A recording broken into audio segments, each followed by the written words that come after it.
এটা কি হয়েছে? আমার চুল কোথায় গেল? আমি কিভাবে টাকলা হলাম? এবার সবাই আমাকে দেখে হাসবে, আর সবাই টাকলু বলে আমাকে নিয়ে হাসি তামাশা করবে। এই অবস্থায় আমি কি করব? যাই আলী বাবা, কবিরাজের কাছে যাই। বাবা, আজ সকালে ঘুম থেকে উঠে দেখি আমার মাথায় একটাও চুল নাই। হঠাৎ কি হইলো দয়া করে একটু দেখেন কবিরাজ বাবা। ঠিক আছে, আমি দেখতেছি। কি তোমার চুল একমাত্র একটা জিনিস দিয়ে ফিরতে পারে, সেটা হলো নাকফুল। নাকফুল খুবই বিরল, এটা শুধু সাপেদের জঙ্গলে পাওয়া যায়। আমি আমার চুলের জন্য সবকিছু করতে পারবো, কারণ চুল না থাকলে না সম্মান না পরিচয় কিছুই থাকে না। আমার মনে হয় এইটাই নাকফুল হবে।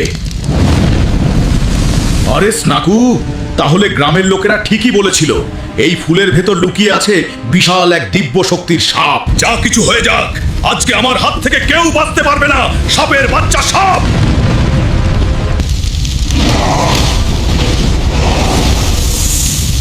বন্ধুরা, লাইক আর সাবস্ক্রাইব করে আমাকে শক্তি দাও আর আমার চুলগুলো বাঁচাও।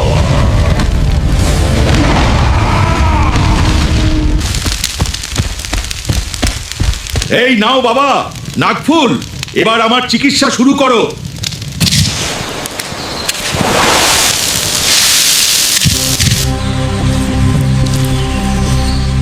এই তো, এখন আমাকে বলিউডের হিরোয়ের মতন লাগছে।